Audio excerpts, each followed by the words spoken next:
kauna-unahan sa Pilipinas. MBC Manila Broadcasting Company. DZRH, member kapisanan ng mga broadcaster ng Pilipinas. Member KBP. Oras. Eksakto, en punto. 6:02. Humahataw, humahagupit, lumalatay na komentaryo sa Himpapawid. 2x2. Walang takot sa paghimay sa masalimuot na isyu ng bayan. 2x2. Humahataw na mga balita at impormasyon. 2x2. Ating damhin, ating lasapin ang hagupit na 2x2.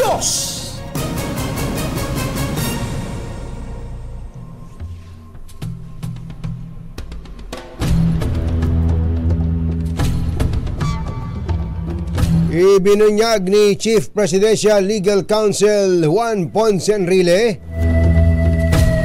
na matindi ang pressure na tinatanggap ng Pangulong Bongbong Marcos mula sa mayayamang developer. Sa gitna ng desisyon nito na suspindihin ang lahat ng mga proyekto sa reclamation ng Manila Bay. Sa katunayan, sinabi ni Secretary Enrile na may isang developer ang halos lumuhod. Lumuhod sa Bakit? Pangulo para payagan lang na ituloy ang nasuspending proyekto dahil sa napakalaking utang sa bangko. Yun nga, ganun nga ang mangyayari dyan. Dahil sa laki na dahil pumayag na yung gobyerno dati. Kaya nga, yun nga ang problema dyan. Dumaan na sa lahat ng proseso, pumayag Inapprove na. Inapprove na. Tapos ay gumastos na. Buti sana kung walang ibang. Alam nyo naman ngayon, kung nangutang ka ng dolyar sa halagang 50 pesos isang dolyar, magkano na dolyar ngayon? Doon pa lang 56, doon pa lang. Doon pa lang, yari na yung malaking interest na yan sa utang. Naku po. Talagang maglulumuhod ka nga. Oo. Ano ba? Pressure ba tawag doon? Pressure ba sa Pangulo yon? Parang pressure mula sa ano. Kumbaga, nape-pressure siya dahil sa sitwasyon ng mga developer. Oo, siguro alam niya, naiintindihan niya. Ayun, tama yun. Ayon pa sa dating Senate President, hindi niya masisisi ang Pangulong Bongbong Marcos kung manindigan ito na suspendihin ang lahat ng reclamation sa Manila Bay. Akala ko naman hindi niya masisisi kung pagbibigyan yung mga naglulumuhod. Alam mo naman, medyo pinasakay lang tayo ni Mother. Sa harap ng mga batikos dahil sa pagbaha sa ilang lalawigan sa Luzon. Bukod dito, maging ang Pangulo ay hindi na rin maiwasang mabahala sakaling ipagpatuloy ang mga nasabring proyekto dahil ang tubig mula sa Manila Bay ay napupunta na maging sa sariling bakuran ng presidential residence. Ganon? Totoo? May ganun pa? Meron pala. Saan ba? Binahaba ang Malacanang? Binahaba yung Bahay Pangarap? Bahay Pangarap.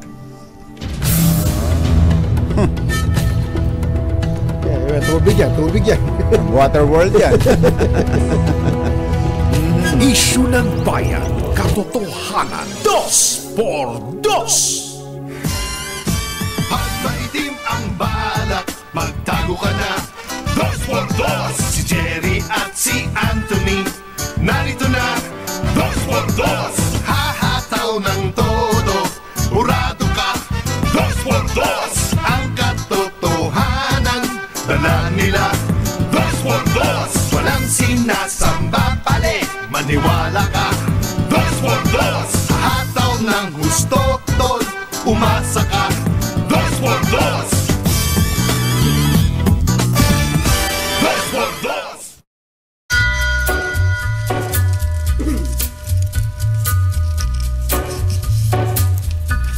Hi.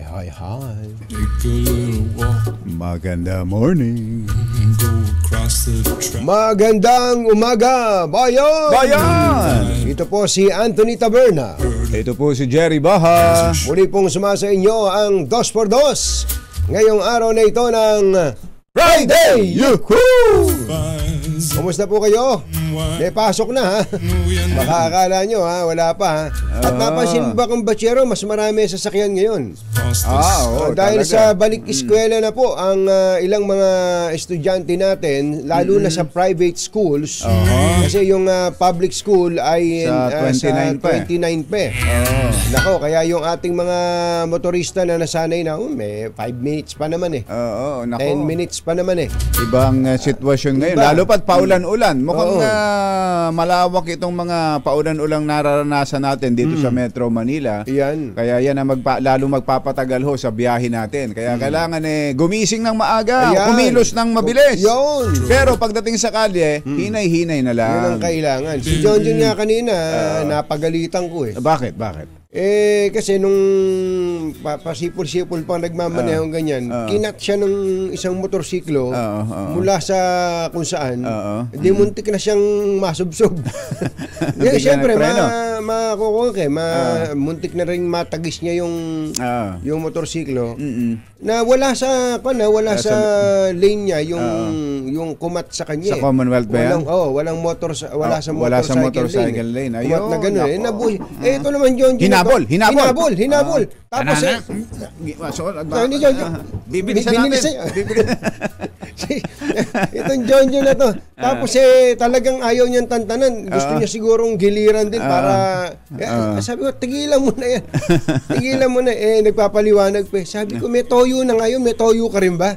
Huwag mo nang papatulan yung ganun ang nangyayari sa kalsada, no? Kaya maraming ganun kong batsero na nananahimik ka. Biglang matitrigger dahil sa kagagawa na ilang mga motorista. Lalo na yung mga, alam mo, pinipilit nating unawain sa lahat ng pagkakataon. At tinataguyod pa nga natin yung motorcycle riding di ba? Dahil pero kahit na yan yan under study pa rin yung maging yan public yung maging public utility vehicle, yung ginagawang taxi. Hindi wala pa sa batas yan. Kung ipatutupad ang batas ngayon, labag sa batas yan. Yung motorcycle taxi na yan. Hindi pa kasi naaamyenda ng batas na ang two wheels ay hindi pinapayagang makapagsakay ng pasahero. Makapamasada. Kumbaga pinapayagan na at inuunawa na lang natin. Pero pagka makakakita ka ng ganitong mga kamote, mga padaskol-daskol, na natuto lang magmaneho yata, pinayagan ng angkas, joyride, at iba pang delivery. Nako, delikado po eh. Yung iba kasi nasampa lang sa motor, ayun. Kasi madali naman kasi kung dati ka naman talaga nagbibisikleta at maliit lang yung motor na gagamitin mo. Kahit yung iba walang training, talaga akala talaga ganun na lang ang pagmamaneho sa kalsada. Hindi pwede 'yon. Kaya natutuwa ako doon sa sinasabi mo na ang PNP, yung Highway Patrol Group at iba pang mga grupo, yung MMDA pala meron din na nagte-train ng mga riders. Maganda po 'yon kasi bago ang MMDA nag-training din sa HPG. Napakaganda po niyan. Kaya yung mga nabigyan ng pagkakataong makapagmaneho ng motorsiklo. Motorsiklo muna ang pinag-uusapan natin sana naman gamitin nyo ang inyong kapangyarihan with responsibility. Kapangyarihan yan kapangyarihan yan. At ang laging ang tinuturo dyan, ituring mo na isang regular na sasakyan o na isang parang four-wheel vehicle din ang dala mo. Lalo na sa distansya, kung batsero. Sa motor kasi pwede kang sumingit-singit. Pero kapag inisip mo na ang distansya mo ay parang isang regular na four-wheeled vehicle lang din, magiging maayos hindi ka kaiinisan ng ibang mga motorista. Hindi ka pag-iinitan tulad ng pag-iinit ni Chairman Romando Artes sa mga motorcycle artists na kanya namang pinaliwanag niya. Pinaliwanag niya na siya nga daw mismo ay motorcycle. Kaya dapat yung iwasan na mag-init sa inyo si John. Pag nag-init sa inyo, yung ibang driver na hindi rin makapagpigil. Hindi makapagpigil. Pero ako Ako, nananawagan ako sa mga jeeper. Kung maka-encounter tayo ng mga ganyang klase ng riders, wag nyo nang habulin, wag nyo nang patulan. Pagka nagkaabot pa kayo paano kung pareho kayong may punyal? Oo, yun. At saka isipin na lang na yung pang pagbibigyan na lang kung batsero, lalo pat ang nakamotor, lahat ng hirap ng katawan, sagap niyan. Kasi naka-expose ang katawan. Samantalang ikaw naka-confine ka sa isang bakal na may salamin, na may malamig na aircon na umiihip sa iyong katawan. Samantalang ang rider, kapag umulan-ulan na ganyan, nababasa, mas napakadelikado. Kaya dapat minsan pag yung sa mga alam natin may mga kamote talaga diyan. Kaya lang kapag iisipin mo, pagbigyan ko na nga ito. Ang hirap na sitwasyon niya kumpara sa sitwasyon ko. Ganun na lang natin tingnan. Pero kayong mga motorcycle rider, hindi porkit katakot-takot ang hirap ninyo ay gagamitin nyo na yung lisensya para maging padaskul-dasul sa kalsada. Nakamotor ako Issue ng bayan, katotohanan, 2x2. Basta sinabi kahapon ni Chairman, linawin lang natin, sinimulan kahapon na sitahin yung mga dumadaan na motorsiklo niya sa bike lane sa EDSA. Pero nasa kanila ding pagpaplano at pinag-aaralan na pagsamahin talaga. Magawing shared lane, yung bicycle lane na yan sa EDSA. Lalo pat kung tutusin mabibilang mo lang naman kung ilan na lang nagbibisikleta dyan sa EDSA. Sa EDSA, mas marami sa mga, ang nagmumotor talaga. Totoo din naman yun. Kaya nga ang tanong natin sa kanya kahapon pwede bang isama sa pag-aaral? Wag na yung magkasama, wag nang pagsamahin sila dun Kasi yung pagsama talaga namang delikado Sa totoong buhay, delikado. Pero baka naman alamin niyo, kailan ba hindi na kakaunti nang gumagamit niyan? Pagka wala nang nagbabike diyan, sayang naman yung space. Saka kahit sa yung sabihin natin rush hour sa umaga, rush hour sa gabi. Wala nang nagbabike. Konti ang nagbabike na nagbibisikleta naman diyan kung may sa sitwasyon ng panahon natin. Nag-uulan, etc. Saka grabe po ang init ng panahon ngayon. Sobra. Tapos biglang bubuhos ang ulan. Baka may kailangan ng palitan sa inyong mga bahay. Mamaya yan. Nauna ka agad. Nagulat ako. Kuyang Elmer ngo, nagulat ka Sabi siguro Kuya Elmer, ngayon na ba?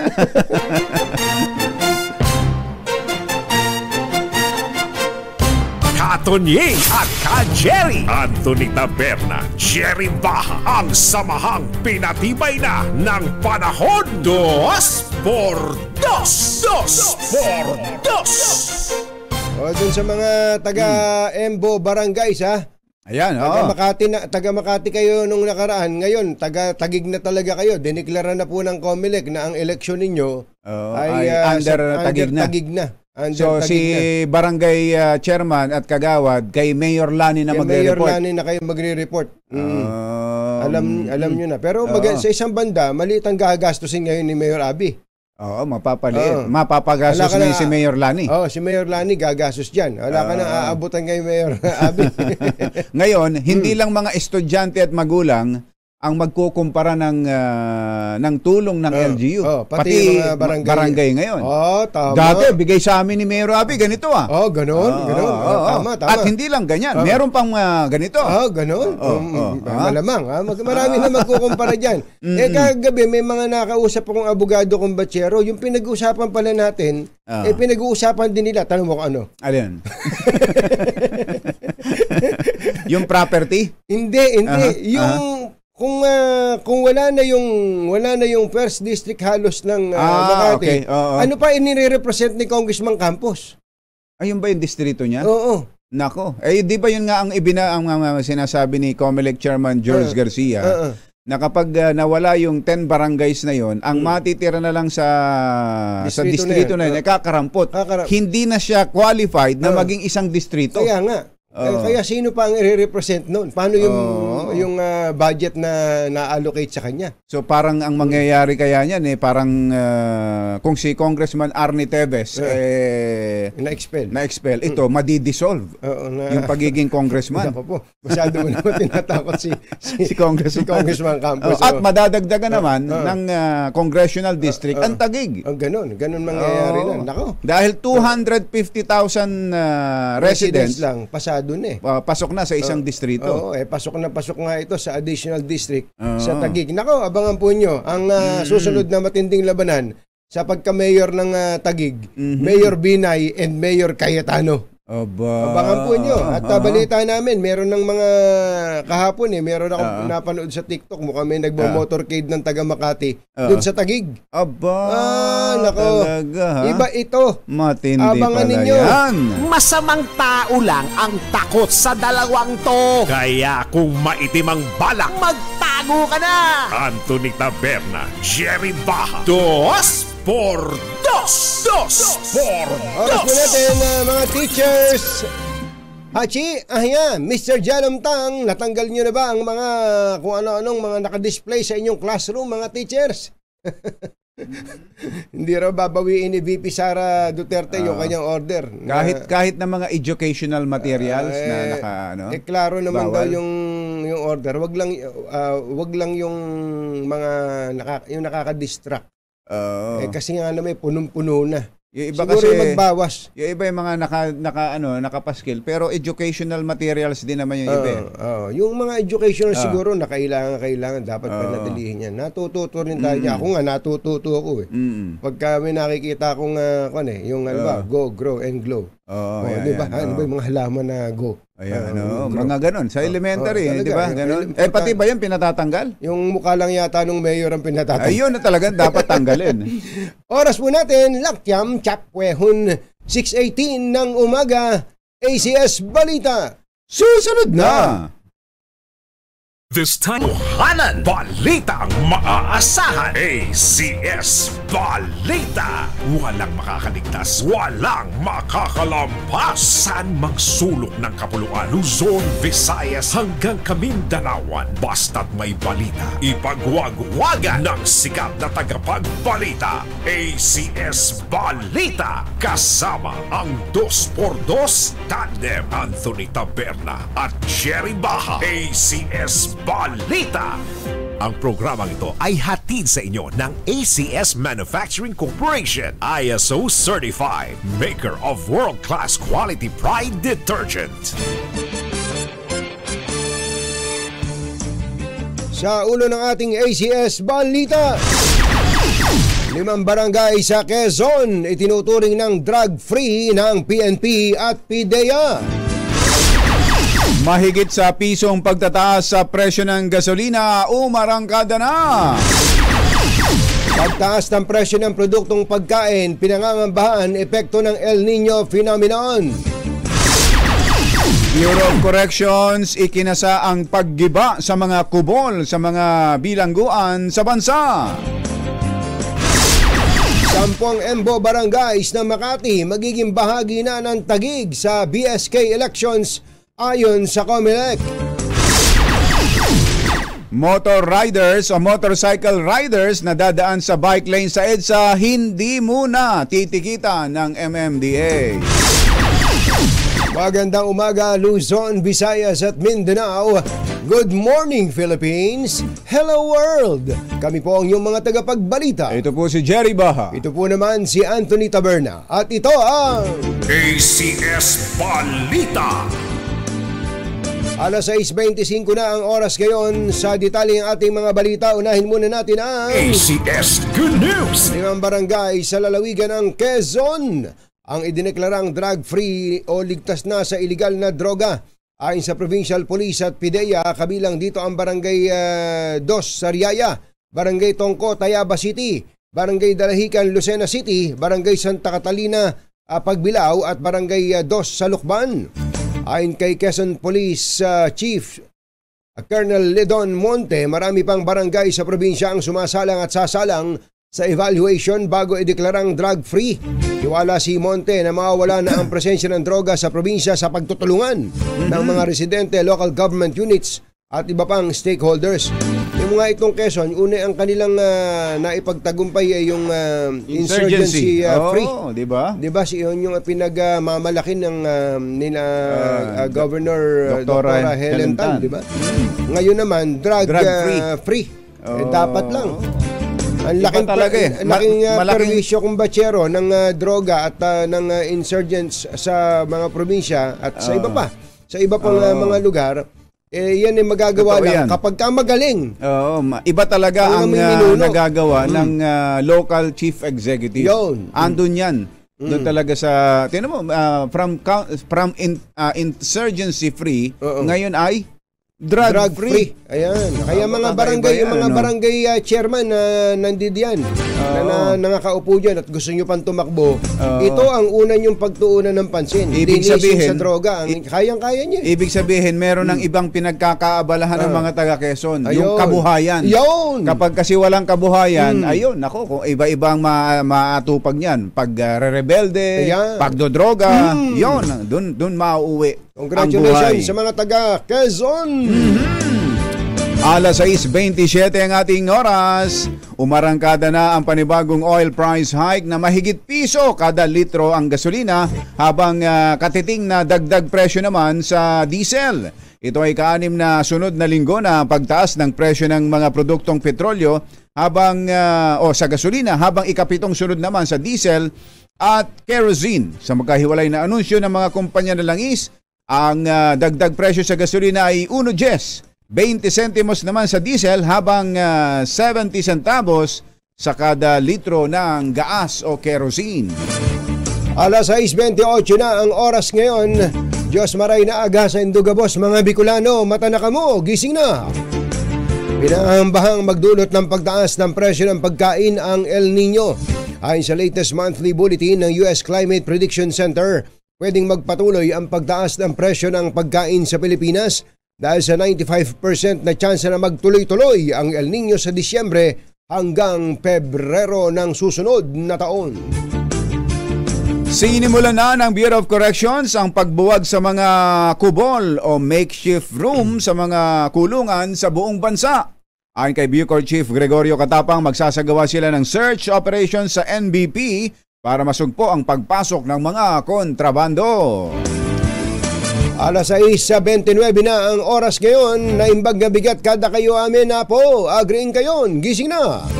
May basbas na ng COMELEC ang paglilipat sa 10 Embo Barangay sa Taguig City para sa Barangay at Sangguniang Kabataan Election sa Oktubre.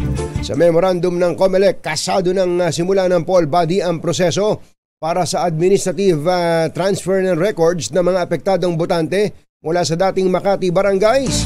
Inatasan ng Komisyon ng Election Records and Statistics Department nito na mag-reallocate ng BSKE forms at supplies, gayon din ang pondo para sa paglilipat ng botante.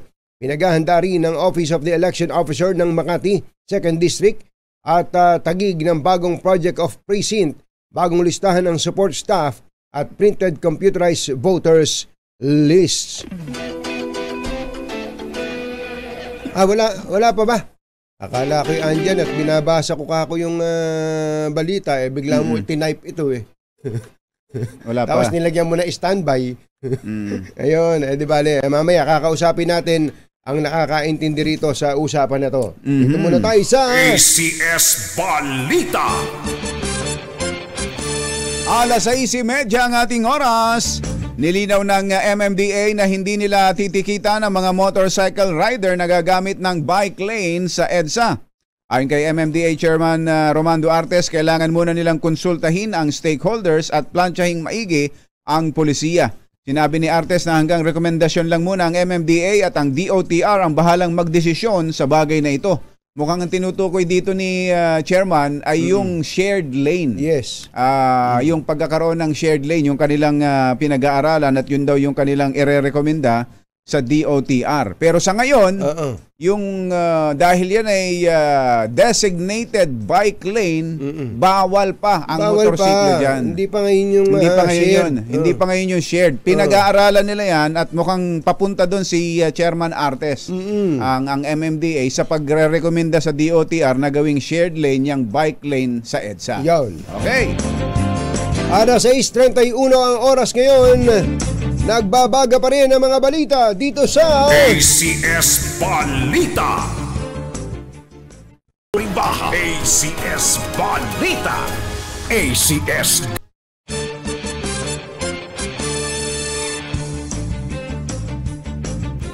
Alas 6:35 na ang oras ngayon. Nakiisa ang Pangulong Bongbong Marcos sa pagunita sa ika-40 anibersaryo ng kamatayan ng dating Senador Ninoy Aquino Jr. Sa kanyang mensahe, giniit ng Pangulong Marcos na upang makamit ang hinahangad na maunlad na Pilipinas, kailangan lagpasan ng mga balakid sa politika at isulong ang kapakanan at pag-unlad ng mamamayang Pilipino. Nanguna ang Commission on Higher Education o CHED at ang Department of Education bilang most trusted at top-performing government agencies sa ikalawang quarter ng taon bathe sa survey na isinagawa ng Okta Research Group of CHED and DepEd, number 1 and number 2. Alam nyo ba number 3? Ano? PNP. Oo, kumpatsero, ito. Ayos, PNP.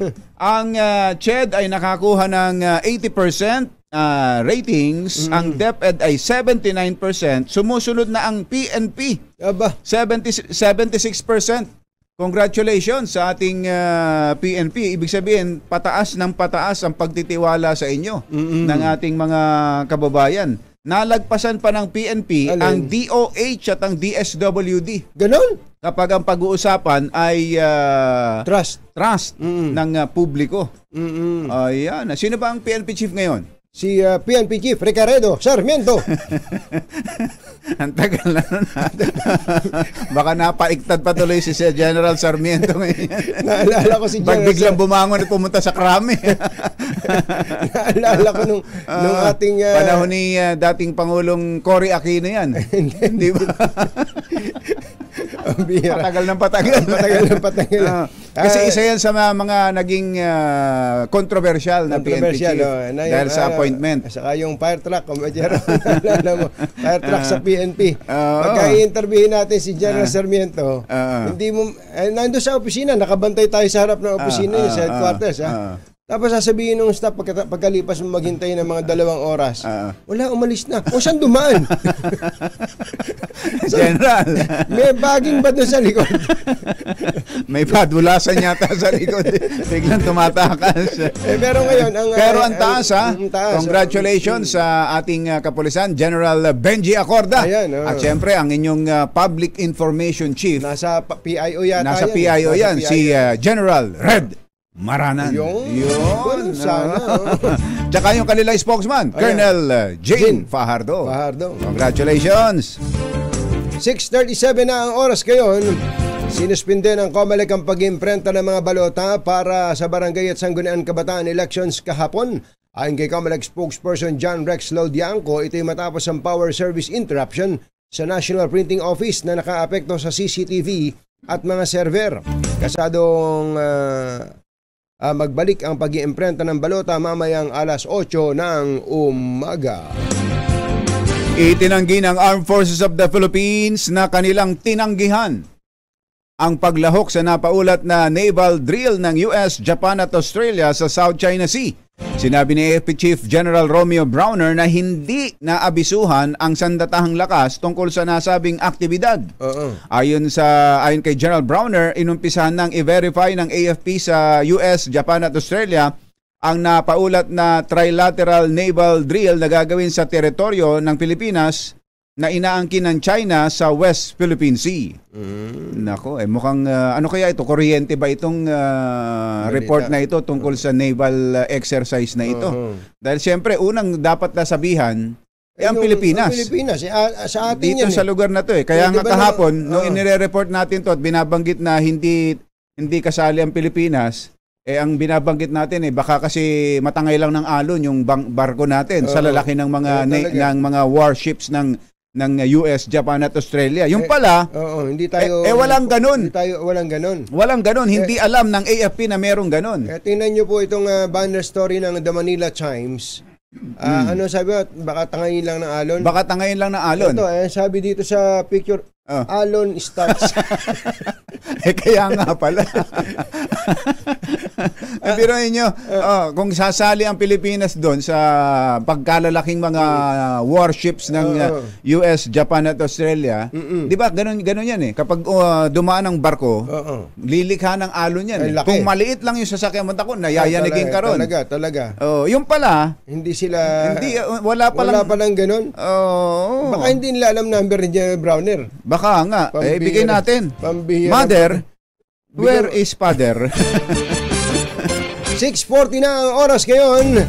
Susunod. Tito Boy! Meron daw pong idineklara. Itong si dating Foreign Affairs Secretary at ngayon Special Envoy to China, Teddy Locsin, tungkol sa usapin ng paggigiyera sa China at Pilipinas. Nako, alamin po natin yan. Alamin po natin yan. Abangan yan sa pagbabalik ng ACS Balita. Lakyam si Chaphun. 6:40 na umaga.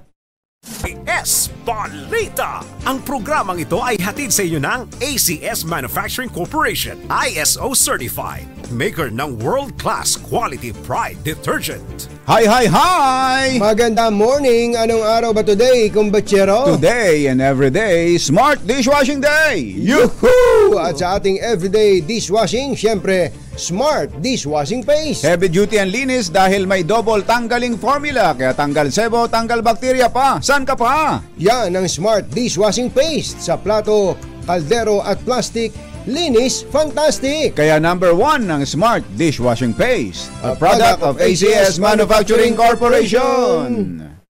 Kasama ang 2x2 tandem Anthony Taberna at Jerry Baja. ACS Balita.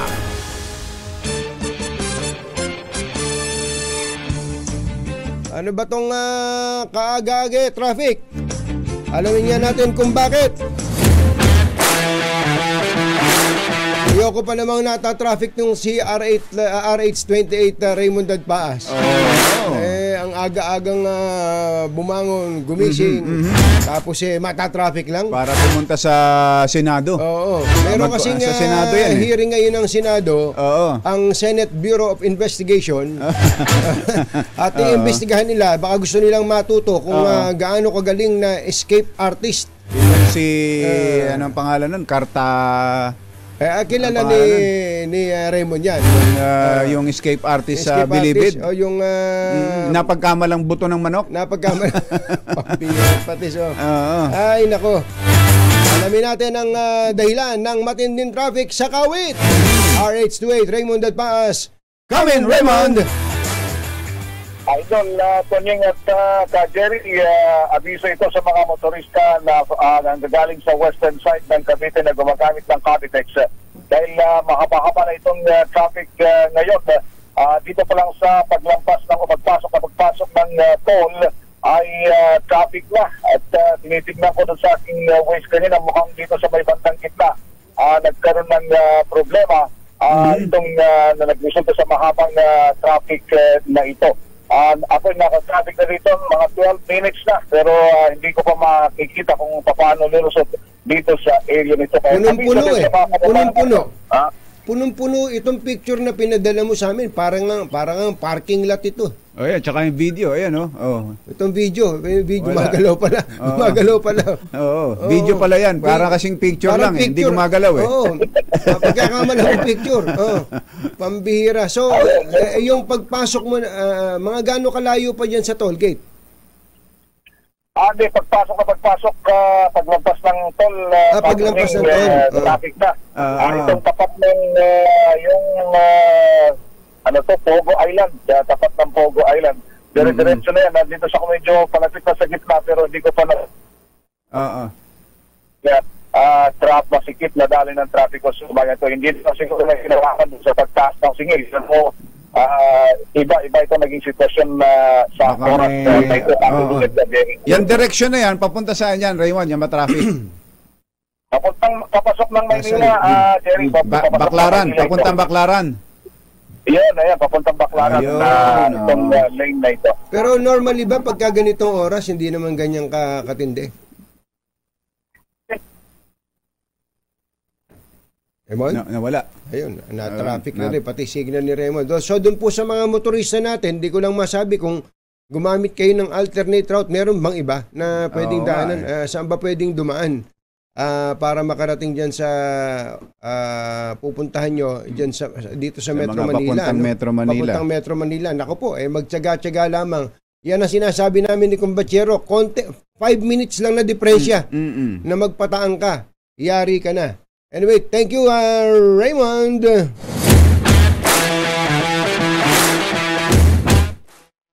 Naalala mo, Kumbachero, ang mga grupo ng taxi operators and drivers ay hinihingi, nagpaplanong humingi ng 50 pesos na dagdag yata sa flag down. Flag down rate. Magkano ba? 50 pesos, magkano ba? Alamin nga natin kung anong latest dahil maniniwala ka ba na yung mismo mga driver ayaw ng masyadong mataas na flag down rate. Wala na sasakay sa kanila. Wala na sasakay, tama. Alamin lang natin ang balita mula kay RH52, Edniel Parosa. Kami, Edniel!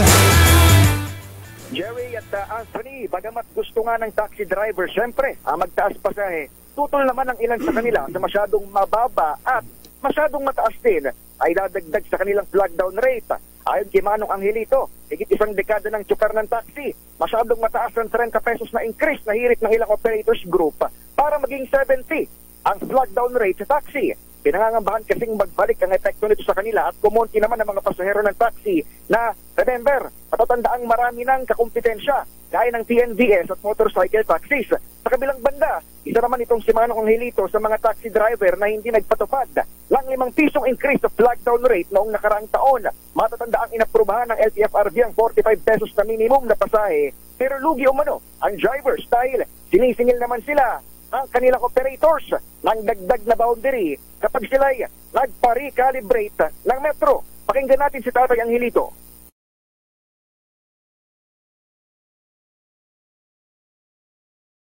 Ganon na itaas ng 30, kaya lang ho sir, pag itinaas kasi ang kawawa din yung mga mananakay Katulad na lamang yung mga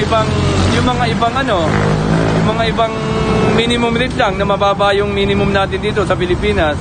Siyempre, minsan pag walang masakyan yan, mapapataksi. So, imbes na mapapataksi, ayaw na dahil mataas nga ang rate ng taxi ngayon. Ito na nga lang ngayon, umaayaw na sila eh. So, sinong kawawa? Kami yung apektado. Samantala, Tunying at Jerry, dito sa may Marcos Highway, bahagi yan ng Lower Antipolo hanggang doon sa may papuntang Marikina at Quezon City. Dumidiskarte tuloy ang ilang taxi driver dahil sa patuloy na pagtaas ng presyo ng langis o petrolyo at sila ay nagka-carpool o ulo-ulo.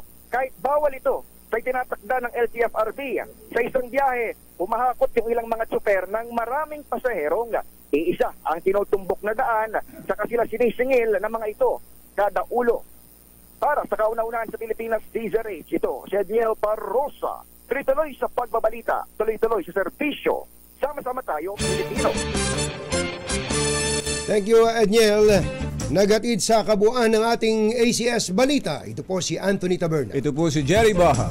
Kasama ang 2x2 Tandem Anthony Taberna at Jerry Baha. ACS Balita. Balitang maaasahan. Masamang tao lang ang takot sa dalawang to. Kaya kung maitim ang balak, magtago ka na. Anthony Taberna, Jerry Baha. 2x2. 2x2.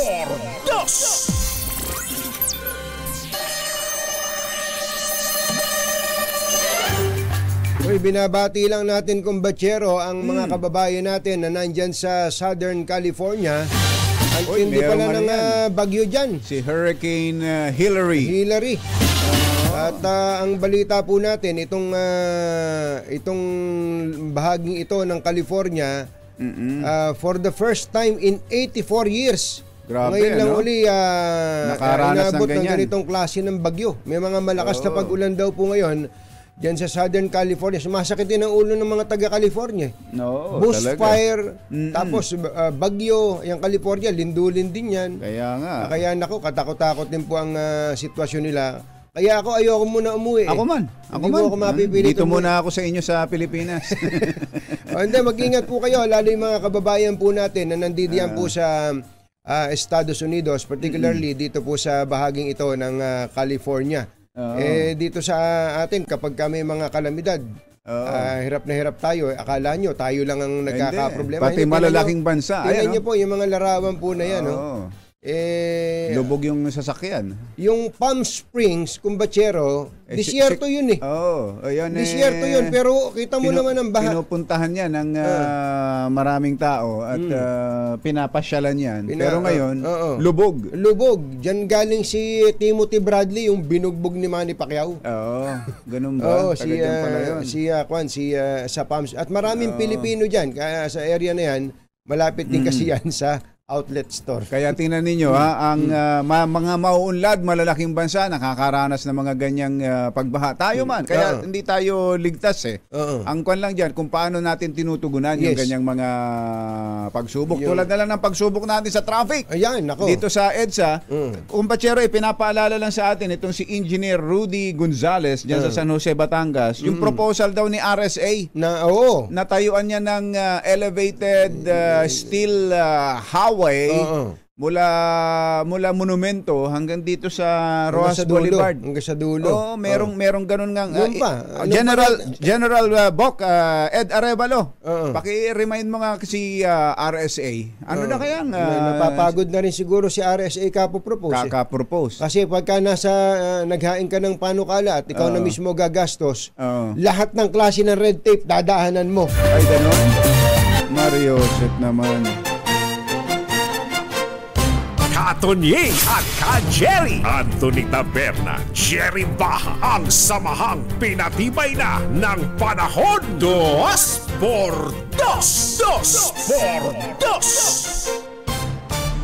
COMELEC Chairman George Garcia. Susunod na!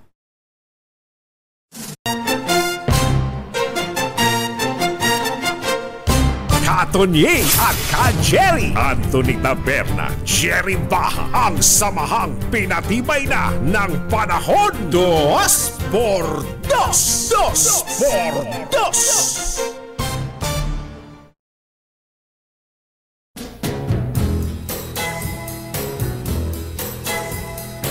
Dahil napakaganda ng get up ni Chairman. Poging-pogi. At ang aga lagi sa opisina. Aga sa opisina. Hindi tayo nagkamali na siya ang naging COMELEC chairman. Tama lang. Hindi kasi pwedeng official ka ng gobyerno, pahuli-huli kang pumasok. Para ka senyorito. Tapos hindi ka man lang maging huwaran ng iyong mga empleyado. Sa pormahan pa lang eh. Sa forma pa lang. Baka akala nyo, nagbibiro kami. Kausapin natin si COMELEC chairman George Garcia. Mr. Chairman, magandang morning, Chairman. Magandang morning po, Katunying, Ka-Jerry. Magandang morning po sa lahat ng mga kababayan natin. Opo, teka muna, dun sa ating mga teleradyo boys and girls dito sa DZRH, teleradyo, baka pwede pakita natin yung buo, yung alisin nyo na muna kami, hindi kami importante. Yun. Tinan nyo naman yung pormahan, tinan nyo yung opisina ni Chairman. Totoong libro po ba yung nasa likod nyo o drawing lang ho yan? Ay, hindi po. Nandito lang po tayo sa opisina kanina pa pong maaga. Libro talaga yan, yung mga nakasalansa na yan? Mga scrap po yan, Supreme Court reports, paper. So binabasa niya, hindi katulad doon isang kakilala ko. Ang dami-dami libro, naka-display lang. Parang yung encyclopedia ng araw. Yan po bang bulaklak na yan ng orchidyas, totoo ho ba yan? Hindi po totoo yan. Hindi po totoo yan. Parang totoo pero hindi po. Nga, ganda eh. Hindi, masarap magtrabaho sa opisina na, yung pang, tawag doon, conducive sa sa working environment. Ayan, Well, Chairman, kahapon yata mukhang ginanahan kayo sa opisina nyo at magandang magtrabaho dyan. Kaya inilabas nyo na yung tinatanong namin nung last week sa inyo. Ano ba mangyayari sa mga EMBO barangays? Well, sa inyo na po manggaling. Bakit po kayo humantong sa ganitong klaseng desisyon? Doon po sa mga hindi nakapanood ng balita, ano ba yung naging pasya nyo with regard to EMBO barangays po? Tama po kayo, Katunying at Ka Jerry. Kinakailangan po magdesisyon kagad ang Commission ng Election sapagkat kami po yung binabantay at inaabangan ng ibang ahensya ng pamahalaan. Lalo pa, magkakaroon po tayo ng filing ng Certificates of Candidacy sa August 28 hanggang September 2. So kinakailangan maglabas kami ng posisyon ng Commission upang mas mai-announce at mabigyan kagad natin ng impormasyon yung mga kababayan natin sa 10 barangays dyan po sa dating Makati, na dati ay Makati. Sinabi po natin na yung 10 barangays, ang jurisdiction ay nasa Taguig. Kung kaya naman ang filing ng Certificates of Candidacy ay sa Taguig na mangyayari. At the same time, yung pong mga registered voters ng 10 barangays, ngayon ay ililipat namin ang kanilang registration sa mismong Taguig at hindi kinakailangang magpa-special general registration dyan po sa 10 barangays na yan. So madali lang, Chairman, ba ang yung magiging buong proseso na yon ng pagbabago? Ako medyo mahirap po sa part ng COMELEC. Administrative po yan na transfer. Ibig sabihin, yung mismo mga presinto ngayon ng ating mga kababayan, idudugtong namin sa bilang ng presinto ng Taguig. At, pero hindi magbabago kung saan bumoboto yung mga kababayan natin. Doon pa rin sila sa mga eskwelahan at mga paaralan kung saan sila dating bumoboto. Pero at the same time, yung paglilipat po kasi ng mga listahan, ng mga pangalan at yung mga voters registration record, medyo mahaba-haba pong proseso ng konti yon. Iyon. Pero sa parte ho ng mga botante, ng mga residente ron, wala silang ibang dapat na gawin. Walang gagawin. Hindi na kailangan. Wala na po silang dapat gawin. At sila po automatically ay botante na ng Taguig. Yung 10 barangays ngayon ay nasa Taguig na at therefore lahat sila ay botante ng Taguig. At yung mga kakandidato ay valid na kumandidato sapagkat ibig sabihin registered voters sila sa barangay at matagal na rin silang nakatira sa barangay na yan. Final na ho ba yan, Chairman? Halimbawa sa isang kapitan o isang kagawad. Ayoko! Gusto ko sa Makati ako. Pwede meron ba siyang ganyan choice? Pwede ba yun? Option, Pwede ba yun?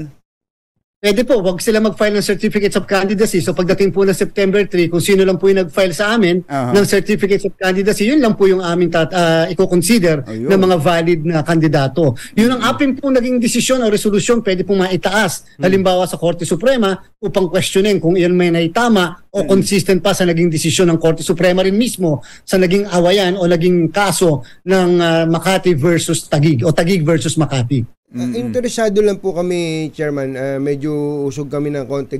Napag-aralan niyo po ba kung gaano na ngayon ang magiging total number of registered voters ng Taguig ngayong isinama niyo na yung 10 Embo barangay sa dito? At sadya pong lalaki, Sir Anthony. Halimbawa po, ito, tingnan niyo po ha.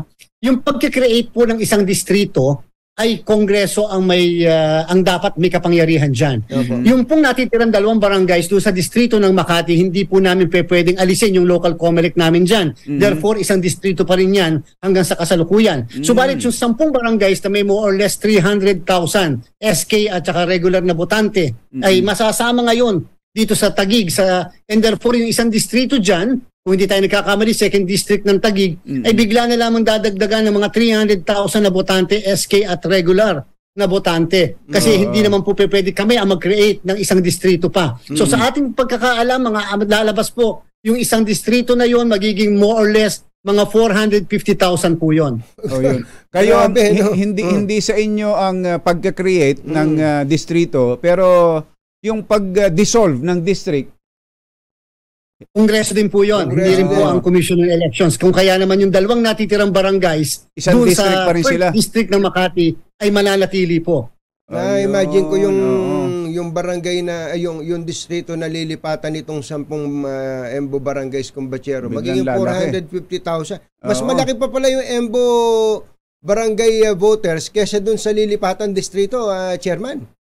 Tama po kayo dyan. At sobrang lalaki nga po, madadagdagan ng 10 barangay. Kaya po yung aming nag-iisang EO o election officer doon sa distrito, dadagdagan po namin siya ng tao na makakatulong po sa kanya. Hindi po namin pwedeng i-pull out yung mga taong nandun sa Makati naman sapagkat may natitira pa namang 2 barangays doon sa Makati po. Paano, Chairman, kung yung congressman dyan sa distrito na yan, nandun sa 10 barangay, doon siya nakatira. Sakop siya nung Embo barangay sa napunta ng Taguig. Paano yun pag ganun? Depende po sa kung saan siya tatakbo at planong tumakbo. Kung tatakbo siya halimbawa sa lokal ng Makati at pagkatapos dito siya nakarehistro sa 10 barangays. So medyo kinakailangan po yatang maglipat siya ng registration o maglipat siya ng registration papunta at tirahan papunta doon sa kabilang distrito. O kung doon sa 2 barangays na natitira sa unang distrito. Otherwise po, hindi siya magiging qualified na kandidato para sa lokal ng Makati sapagkat technically hindi na po siya registered voter at the same time residente ng Makati City. Ayun. So sa Taguig na. Sa Taguig na. Chairman, pwede po ba tumakbo ang third termer na si Mayor Abby Binay bilang mayor ng Taguig? Alam niyo po kung magkakaganon, hindi ko po nasasagutin Katunying kasi po baka biglang makarating sa amin yung kaso tungkol sa bagay na yan. Halimbawa kung talaga mangyayari yung inyong pinipredict na yung Nostradamus effect na yan sa inyo, baka po kasi makarating sa atin, so baka makompromise ka agad ang boto po ng inyong lingkod. Opo. Pero halimbawa hindi si Mayor Abby yun. Halimbawa lang. O kaya hindi Makati, hindi Taguig. Pwede po ba na halimbawa si Mayor Joy Belmonte, third termer, halimbawa lang si Mayor Joy Belmonte ng Quezon City, third term, patapos na term niya, gusto ko pa rin mag-mayor gusto ko kayang maging mayor ng Maynila, halimbawa, mayor ng Maynila. Pwede po ba niyang gawin yun? Wala po bang malalabag na batas dun sa term limits?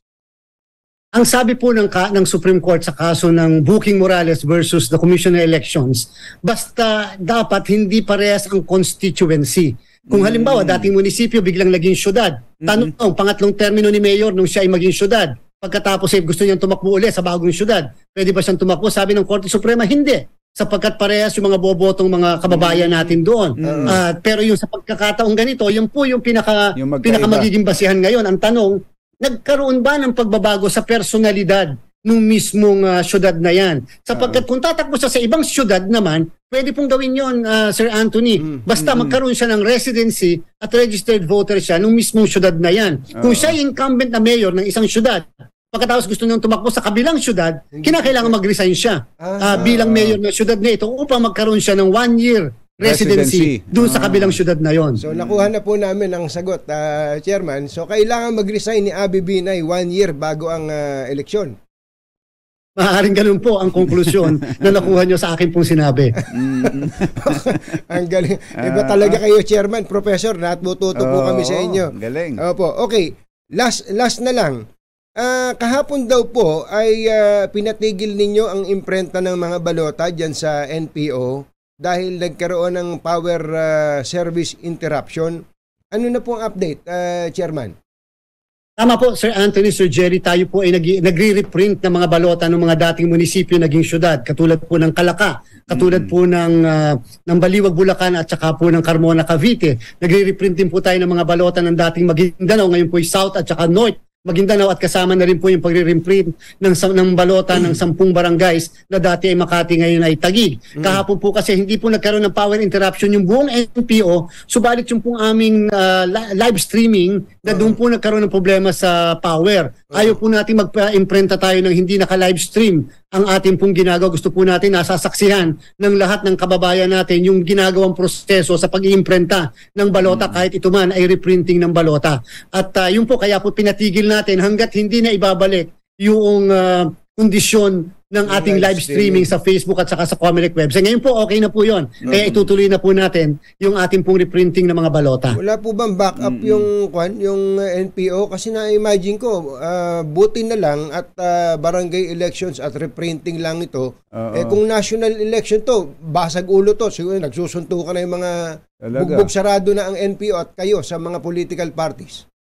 Tama po kayo, 1.8 million na balota po ito na i-reprint natin at na-imprenta na po kasi natin yung kabuuan ng 92 million balot sa buong bansa. Meron naman pong backup, doon nga lang po nagka-problema doon sa issue ng live streaming. Basta mula po ngayon, gusto natin kasi absolute and transparency sa Comelec at kung kaya naman kinakailangan nasasaksiyan ang lahat ng proseso natin dito sa komisyon. Mr. Chairman, maraming salamat po sa inyo. Chairman. Ngayon po yung NBank ba ninyo? Kasi po, bukas po ang NBank namin. Ngayon po nasa Camp Crame kami. Kasama ang AFP, PNP at saka Philippine Coast Guard. Para sa barangay conference, barangay election. Okay, Chairman, salamat po. Thank you. Maraming salamat po, Sir Anthony, Sir Jerry. Mabuhay po kayo inyong programa. Maraming salamat po. Comelec Chairman George Erwin Garcia. So, sa madaling salita, ito Teka pala muna. si Mayor Abby Binay. Si Mayor Abby Bay doon nakatira sa one of the 10 Embo barangays. So kung doon siya nakatira, at wala ka namang dapat na baguhin, sabi ni Chairman, kung wala kang babaguhin as registered voter na siya ng Taguig. Kung hindi siya lilipat. Kung doon pa rin ang bahay niya. Doon ang bahay niya. Sabi niya, may iba pa ang bahay.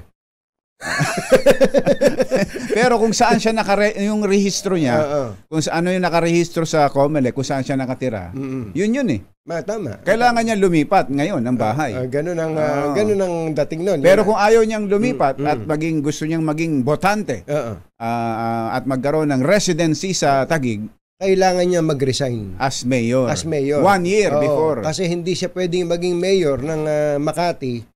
Hindi siya pwedeng maging mayor ng Makati tapos residente siya ng Taguig. Bagamat maraming ganon. Maraming ganon. Pero officially, dapat siya residente ng Taguig. So, pwede rin yun, ha? Residente siya ng Taguig dahil sa pagbabago ng teritoryo, pero mayor siya ng Makati. Ayun, ganon ang dating nun. Medyo masalim mo talaga, no?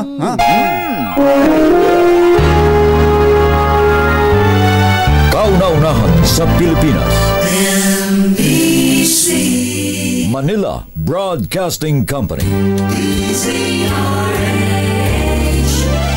DZRH. Member, kapisanan ng mga broadcaster ng Pilipinas. Member KBP.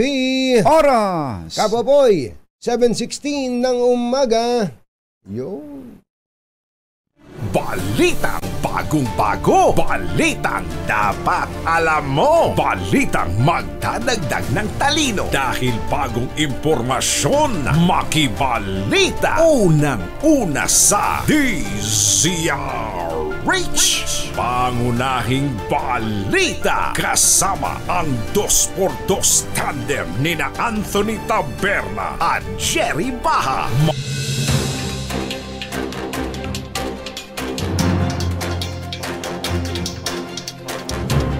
Ngayon po ay araw ng Martes, 22 ng Agosto 2023.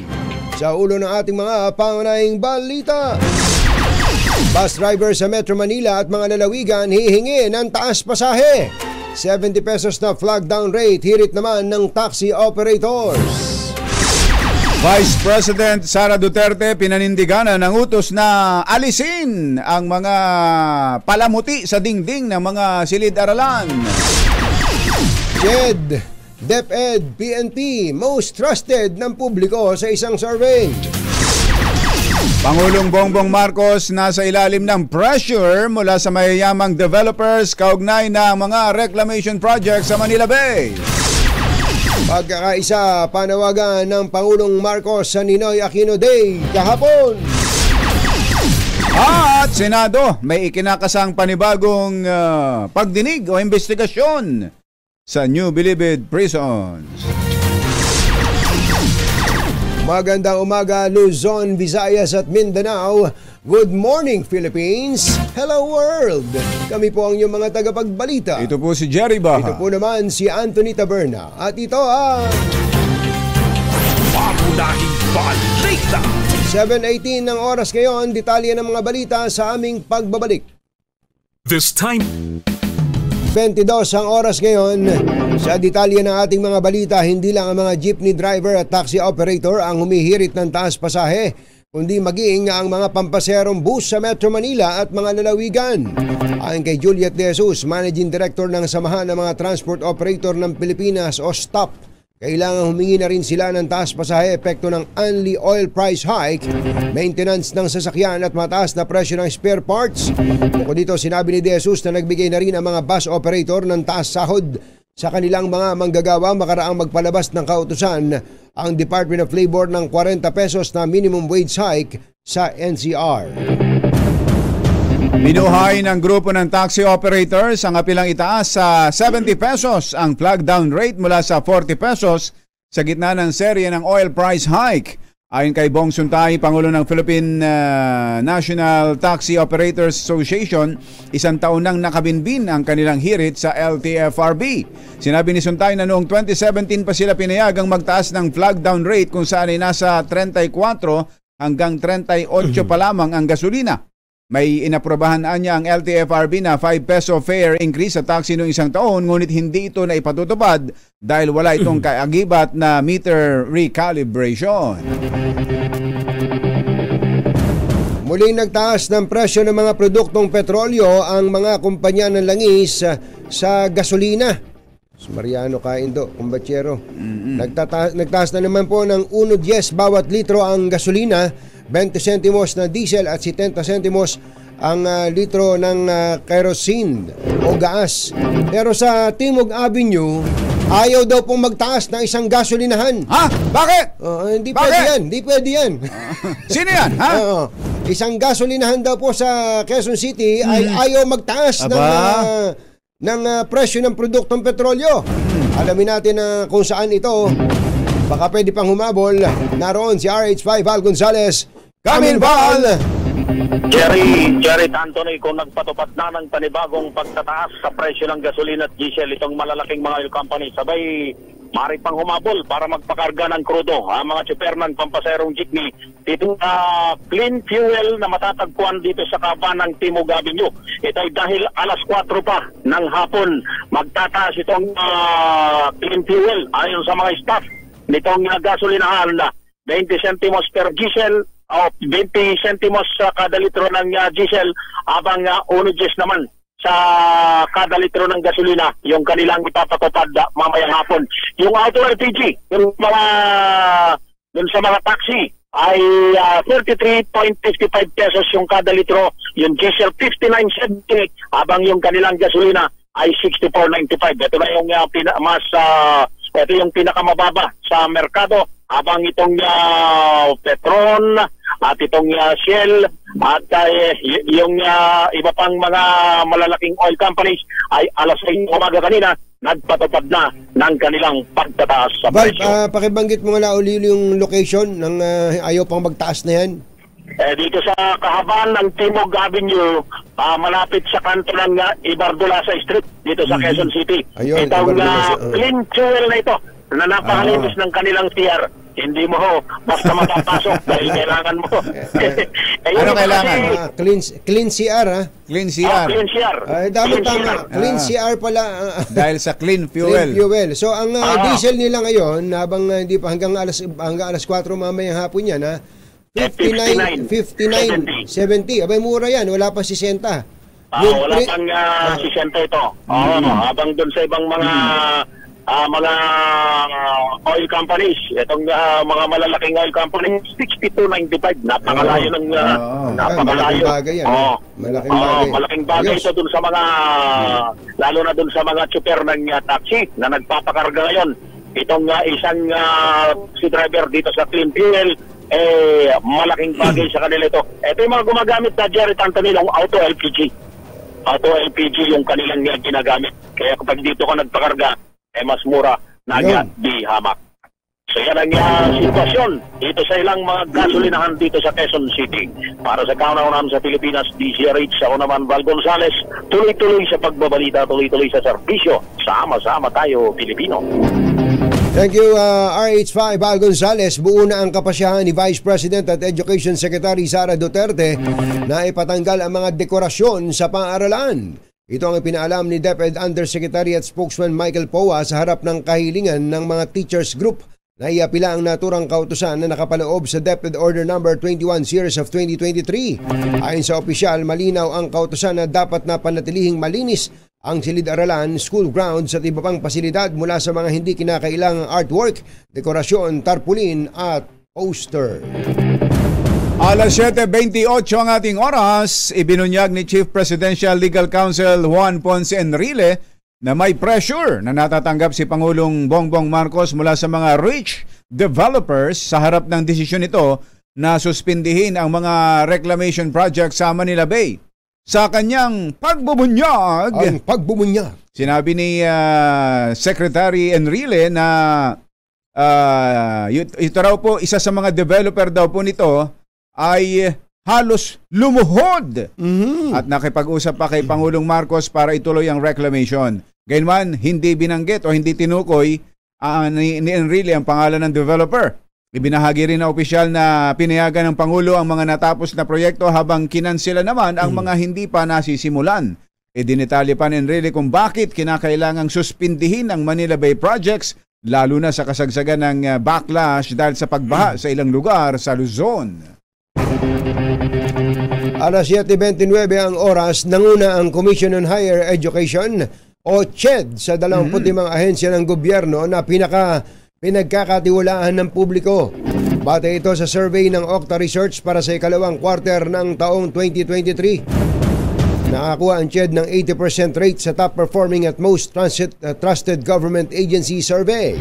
Sumunod naman sa CHED ang Department of Education na may 79%, PNP na may 76%, DOH 75% at DSWD 73%.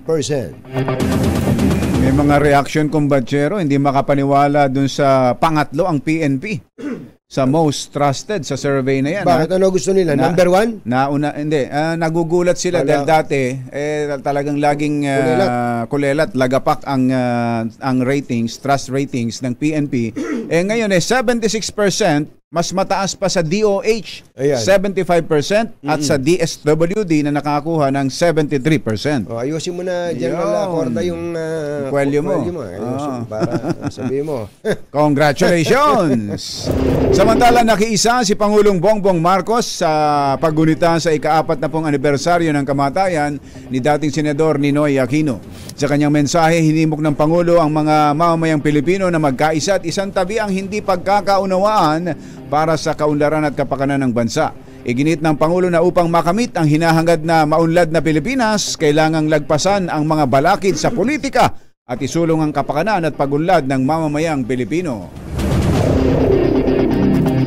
Susunod! Tito Boy! Sino itong dating child actor na iniiwasan daw ng kanyang mga katrabaho? Dahil? Ang dahilan, lagi daw itong amoy paksiw. Maasim, mga moy. Dating child actor? Sino kaya? Maasim ang amoy? O laging kumakain ng paksiw, kaya maasim? Ay, nako. Bago lang yan, kumbatsero, bihira naman nating mahuli. Hulihin na natin.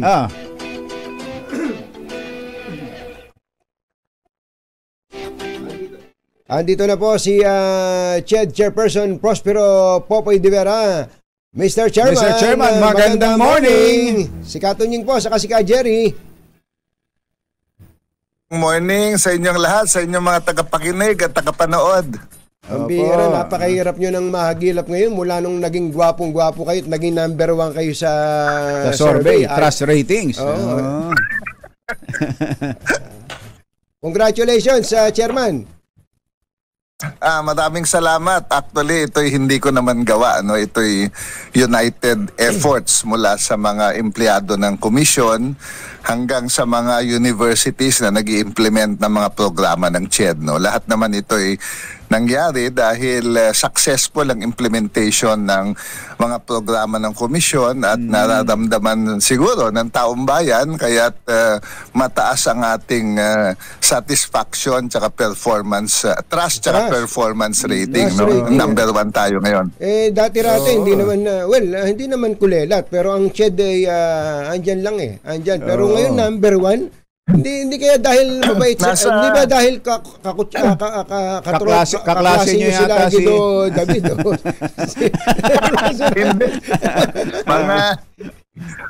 Mga mas bata sa akin yung mga yan sa UP, sila Guido at sila Dante. Tayo pa-retire na, sila kwan pa lang, very active na mga professor pa, kaya tayo walang kinalaman niya sa Octa. Actually, nagra-rank naman ang CHED doon sa survey ng firm ni Malutikia, number 5 tsaka number 6 tayo sa satisfaction tsaka trust rating among all government agencies. Parang 3 taon na yata yan na top 10. Hindi, okay nga yun. Nakakita nga namin yun 5, tama kayo, nasa top 10 lang. Pero number 1 kayo, hindi ba kayo medyo, anong naging reaction? Di ba kayo na-surprise? Medyo nabigla tayo ng konti kasi unang-una hindi ko alam na sinama kami sa survey. Nabasa ko na lang nung lumabas na, no? Ikalawa, medyo natutuwa tayo kasi this year nakakuha din ng CHED ng highest audit rating ng COA. No? Nakakuha tayo ng unqualified opinion for 2022 na budget. Kaya sa akin palagay nagtutugma yung dalawa kasi first time din sa history ng komisyon na makakuha ng unqualified opinion sa COA ang CHED. No? Pinaghirapan natin yan ng madaming taon para ayusin yung mga procedure ng CHED, yung mga patakaran sa paggamit ng pondo. Kaya nung sinabi nung COA na mabibigyan ng unqualified rating, siyempre tayo ay natuwa dahil ilang taon natin pinagtiyagaan yan. Ngayon ito naman parang nagdugtong din doon sa highest audit rating ng COA. Ngayon naman nag-number 1 naman sa survey. So confirmation lang ito ng magandang trabaho. Congratulations. Congratulations talaga. Bubuhin na namin ng pagbati sa inyo, Chairman.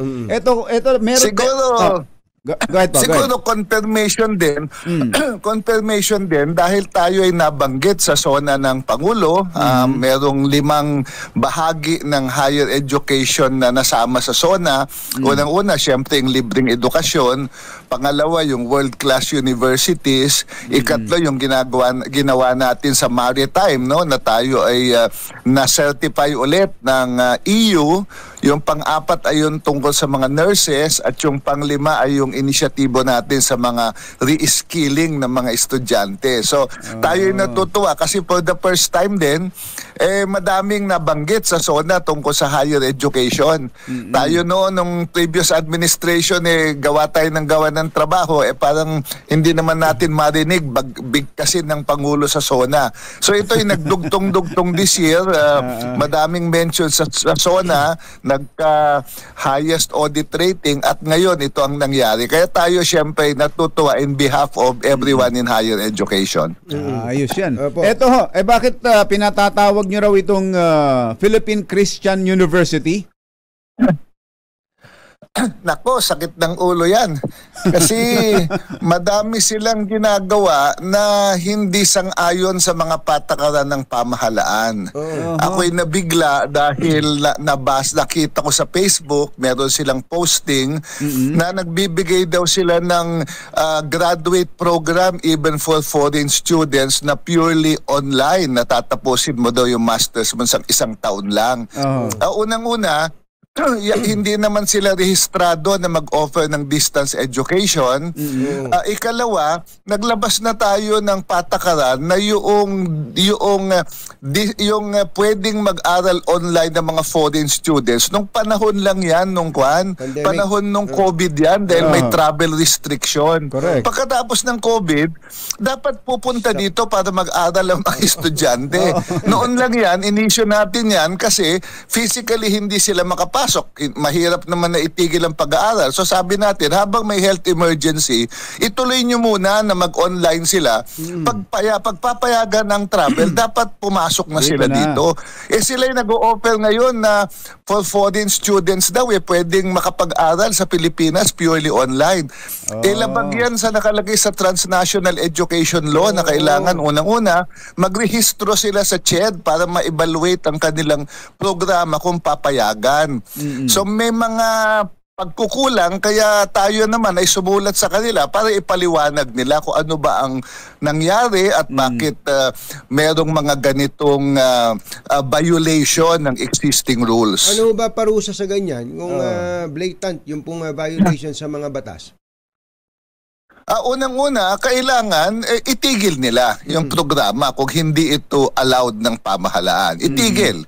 Ikalawa, mag-apply sa CHED para ma-evaluate yung kanilang mga programa. At habang ini-evaluate, hindi sila pwedeng tumanggap ng estudyante. At kung sila ay makapasa sa evaluation, saka lang sila dapat tumanggap ng estudyante. No? Yan ang minimum na expectation kung ikaw ay hindi sumusunod sa patakaran. Itigil mo muna yung iyong ginagawa. at magpa-evaluate ka, mag-apply ka. You fall under the rules of government. No? Yan ang unang step. Ngayon, yung ibang penalty pa, depende na yan kung ano ang kanilang anong kanilang gagawin. Pero sa ngayon, hindi nyo naman pinapasara yung eskwelahan, Chairman? Show cause order lang, magpaliwanag lang sila kung ano ba ang kanilang ginagawa. Kasi tawag dito, alam mo Tonying, ako medyo nabigla dito kasi nag-comment ako doon sa Facebook posting nila. Nasabi ko, kayo ba nag-apply na sa CHED, sa inyong mga programa? Ang sagot ba naman sa akin, hindi daw nila kailangan mag-apply. Sinagot pa kayo yung chairman na nag-comment. public? Sinagot ako sa Facebook, in-screen grab ko nga yan. So ako'y medyo nabigla na gano'n dahil alam naman lahat ng mga pamantasan yung mga reglamento dyan. Kasi alam mo, pag pinayagan natin na kung sino-sino lang ang mag-offer ng graduate program na transnational, ibig sabihin mga galing sa ibang bansa ang mag-aaral, pag yan may pumalpak dyan, masisira ang pangalan ng lahat ng pamantasan sa Pilipinas. Talaga. Sasabihin nila, wag na kayo mag-aral dyan sa Pilipinas, bogus yung mga programa dyan. Masisira pati magagandang mga pamantasan, masisira ang reputasyon. Hindi pwedeng mangyari yan. Opo. Chairman, isa na lang, meron po bang mga universidad sa Makati, State University and College na malilipat sa Taguig at ano po ang disposition nyo doon? Naku, ayaw kong patuloyan yun. Baka awayin ako ng dalawang mayor. ang tatamaan ay yung University of Makati. Dahil yung University of Makati, yung kanyang kinatatayuan, ay bahagi ng dinesisyonan ng Supreme Court. So, ang pagkakaalam ko, ang lupang yan ay titulado naman. So, titignan natin kung paano yan i-resolve ng dalawang local government. Pati yung, kasi malaki yung University of Makati, malaki ang kanyang grounds. Nandyan pa yung napakagandang football field, no? Yung FIFA certified na football field. Yan lang ang tatamaan na pamantasan sa Makati. Nakatitulo kanino sa Makati City Government?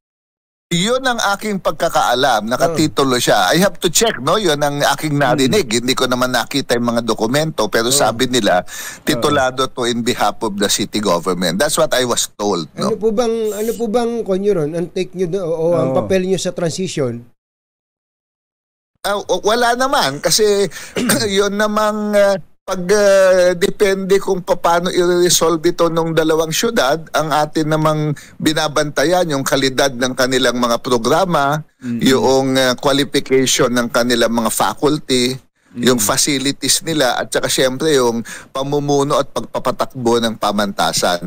Yan naman hopefully doon sa transition between the two LGUs, hopefully hindi maapektuhan ito, no? Yung pag-guarantee ng kalidad ng edukasyon dahil maraming estudyanteng naka-enroll diyan.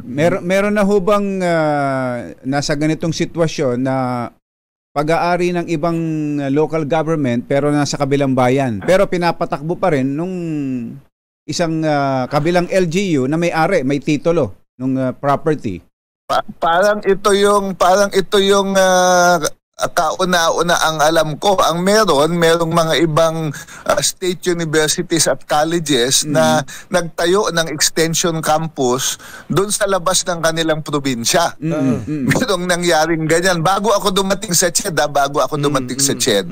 At nagka-problema yung iba dyan kasi yung iba hindi humingi ng pahintulot sa regional office ng CHED. Yung iba naman nagreklamo yung mga private schools doon sa kanilang kinatatayuan kasi sabi, ba't pa kayo pumupunta dito? Ang dami-dami na naming nagbibigay ng edukasyon dito. Pero so may mga ilang nagka-problema. Sa inyo po, okay lang ho yun. Ang may-ari ay Makati, ang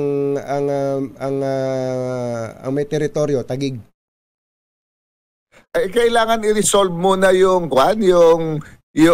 ownership ng area between the two LGUs. Baka matagal pa ito kasi tawag dito medyo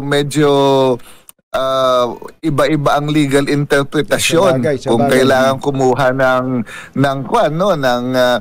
writ of execution, kung hindi, yan iiwan na natin yan sa mga abogado para pagdebatihan. Tama po kayo. Saka ang Solomonic decision dyan, ganito, tawagin siyang University of Makatagig. Okay, maraming salamat po. Maraming salamat po, Kapopoy. Baka pwedeng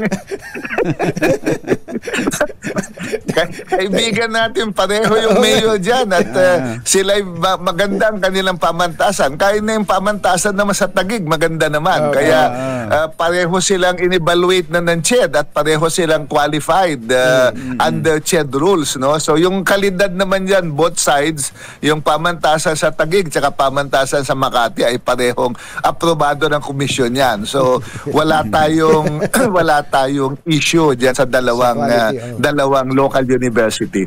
Chairman, maraming salamat at muli congratulations po sa inyo. Thank you, Chairman. Maraming salamat din. Mabuhay kayo.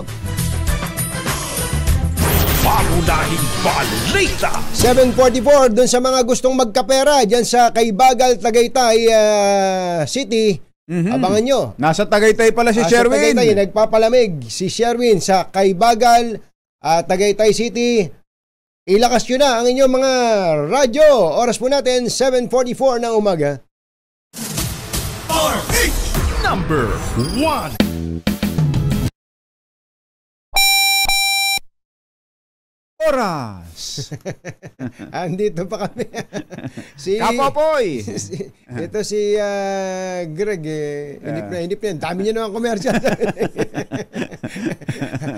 7:56 na pala ng umaga. Sandali po lamang. Sherwin, andyan ka pa ba? Mamigay muna tayong pera. Dahil malakas ang kakong makinig sa DZRH, malakas ka rin sa amin. Itodo nyo na ng malakasan ang inyong radyo at baka kayo na ang matiyempuhan ng aming roving reporter na nakikinig o nanonood sa DZRH. Instant, mananalo ka ng malakasang 1,000 pesos sa DZRH Malakas Promo, hatid sa atin ang kauna-unahang radyo sa Pilipinas, DZRH. Una sa Pilipinas, una sa Pilipino. Ang tanong, nasaan kaya si Sherwin Alfaro ngayong araw na ito na birthday ni Ditching Ruby? Ditching Ruby. Happy birthday. Sherwin, mabilisan lang to. Tirahin mo na. Arthur, dito tayo sa barangay Kaybagal. Kaybagal man ang bibilis at elixir ng mga manok dito. Dahil sa barangay Kaybagal dito sa Tagaytay City, ramdam mo yung napaka-preskong hangin. Dahil malamig ba? Malamig? 20 degrees. 20 degrees lang yata yung lamig ngayon dito. Dahil maulan kanina magdamag. Ito si Tatay, malakas na nakikinig sa DZRH. Tatay, magandang umaga po. Umaga rin. Opo, pangalan nyo? Roberto. Oo, Tatay Roberto, palagi ba kayo nakatutok sa DZRH? Oo. Bakit po kayo nakikinig at nanonood sa DZRH? Hindi, maganda ang mga nasabi nila. Oo, sino ba pinakikinggan nyo? Pakita mo na natin yung radyo niya. Yun yung radyo niya. Ayun, may transistor radio. Pakikinggan nyo. Jerry ba at Anthony Taberna? Oo, sino pa rin siya announcer?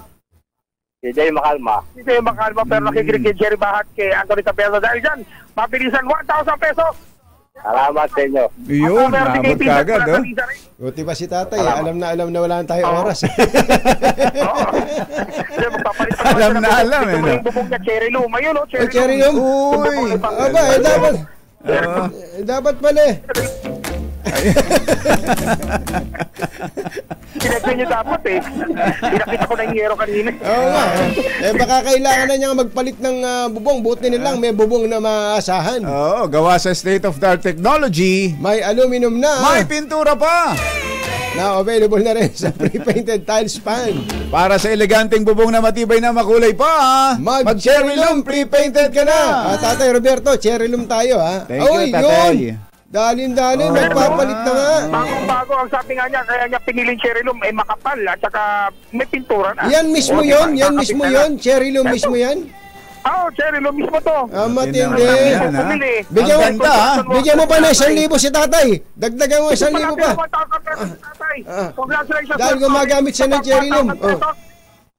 Ayan o, 1,000 para sa... Ayan, sa'yo tatay. Maraming salamat ulit. Aking matulungan.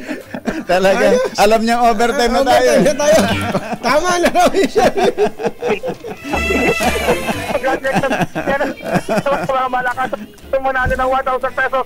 Tumahan lang sa Deezer H Malakas promo. Live mula dito sa Tagaytay, RH number 6, Service Battle para sa tuloy sa pagbalita, tuloy sa serbisyo. Sama-sama tayo, Pilipino! Yehey! Yehey! Kaboji dyan sa Bikers Cafe, dyan sa Timberland, Kumbatsera. Ay, mga At saka si Attorney Ronnie Hiron na laging nakasubaybay at si Colonel Freddy Ergo. Magandang morning! Magandang morning. Si Kainga Garcia Yadaw ay 75th birthday ngayon. Magandang morning at happy birthday po sa inyo. Ate Marge Santiago, kumusta po kayo? At si Assistant General Manager ng MMDA Vargas, birthday ngayon, Kumbatsero. Happy birthday. Dati mayor ng Nueva Ecija to eh. Aba, ng mga birthday mo pala, wala ba tayo dyan? Wala ba tayong libreng ticket dyan? ticket ng MMDA. Kaya Ronnie Principe, magandang morning at muli happy birthday kay First Lady Lisa Araneta Marcos. Happy birthday! Bye! Happy weekend! Woo!